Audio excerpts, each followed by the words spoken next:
मुंबईमध्ये भाजपच्या कार्यकर्त्यांकडून 50 खोके एकदम ओकेच्या घोषणा देण्यात आल्या। मुंबई महापालिकेच्या वॉर्ड क्रमांक 173 चेंबूर मधील हा प्रकार आहे। वॉर्ड क्रमांक 173 मध्ये शिल्पा केळुसकर भाजपच्या उमेदवार आहेत। चेंबूरमध्ये भाजपच्या कार्यकर्त्यांकडून 50 खोके एकदम ओकेच्या घोषणा या ठिकाणी देण्यात आलेल्या आहेत। भाजपच्या कार्यकर्त्यांकडून 173 चेंबूर मधला हा सगळा प्रकार आहे।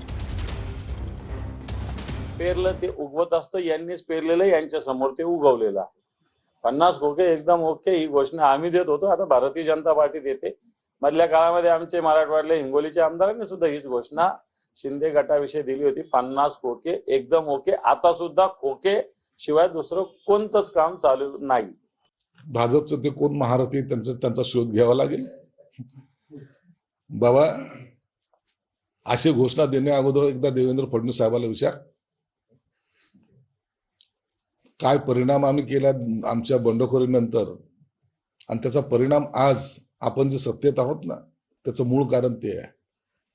म्हणून ह्याच्या घोषणा देणे पूर्वी एकदा विचार, ज्यांनी घोषणा देण्याची सुरुवात केली होती ना, ते आता ते घोषणा पण विसरलेत। आणि म्हणून जर असे एखाद्या कार्यकर्त्यांना अशी जर काही घोषणा दिली असेल तर निश्चितच देवेंद्र फडणवीस साहेब त्याची दखल घेतील। भाजपवाले एक नंबरचे बनचुके आणि ढोंगी लोक आहेत असं संजय राऊत यांनी म्हटलं। भाजपसोबत आघाडी करणाऱ्या नगरसेवकांवर काँग्रेसनं कारवाई केली आहे असं देखील राऊतांनी स्पष्ट केलं।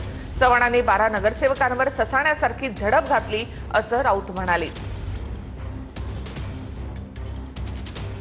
काँग्रेस बरोबर एक प्रकारची युती आणि आघाडी केलेलीच आहे। एमआयएमचे लोक सुद्धा बरोबर घेऊन अकोटला सत्ता स्थापन करतायत, त्यांच्यावर कारवाई होते एमआयएमच्या लोकांवर, आणि त्यांना बरोबर घेऊन एमआयएमला सुद्धा अकोटला बरोबर घेऊन ते सत्ता स्थापन करतायत।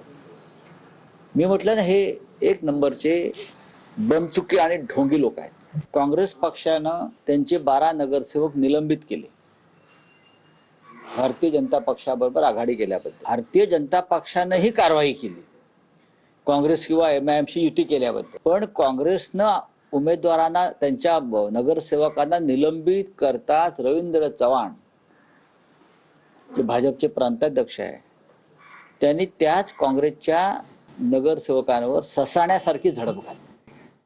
भाजपनं पालिका निवडणुकीमध्ये बंडखोरी कायम ठेवलेल्या कार्यकर्ते आणि पदाधिकाऱ्यांवर कारवाई केली। पाहूयात। राज्यात भाजपकडून निलंबनाची कारवाई करण्यात आली आहे। मुंबईमध्ये 26 जणांचं निलंबन केलंय। 6 वर्षांसाठी पक्षातून त्यांचं निलंबन झालेलं आहे। उमेदवाराला सहकार्य न केल्याचा त्यांच्यावर ठपका आहे। नागपूरमध्ये 32 जणांचं निलंबन झालंय। बंडखोरीमुळे 6 वर्षांसाठी त्यांचं निलंबन करण्यात आलेलं आहे। सुनील अग्रवाल, धीरज चव्हाण यांच्यासह अनेकांचं निलंबन झालेलं आहे। सोलापूरमध्ये 28 कार्यकर्त्यांचं निलंबन करण्यात आलेलं आहे। अधिकृत उमेदवारांविरोधात लढणाऱ्यांवरती ही कारवाई झाली आहे। बंडखोरी कायम ठेवल्यानं पक्षानं ही कारवाई केली आहे। ज्या वरिष्ठांनी मला आदेश दिला की जे पक्षाच्या विरोधात काम करताय, बंडखोरी करताय, त्यांना तुम्ही पक्षातून काढून टाका, आणि या पद्धतीने आज 27 लोकांना मी पक्षातून काढलेलं आहे, की ज्यातले 5 नगरसेवक विद्यमान आहे आणि बाकीचे जे आहे हे कार्यकर्ते आहे। शेवटी युती असल्यामुळे आणि पक्षाचं काम करायचं असल्यामुळे त्यांना नाईलाज असतं काढायला। भारतीय जनता पक्षाचे काही उमेदवार अपक्ष लढत आहे, काही दुसऱ्या पक्षाचे तिकीट घेऊन लढत आहे, आणि काही कार्यकर्ते त्यांना समर्थन करत आहे। असं पूर्ण शहरात एकूण 32 लोकांवर ही कारवाई करण्यात आली आहे। ती शिस्तभंगाची कारवाई आहे। 6 वर्षासाठी त्यांना पक्षातून निलंबित करण्यात आलेलं आहे।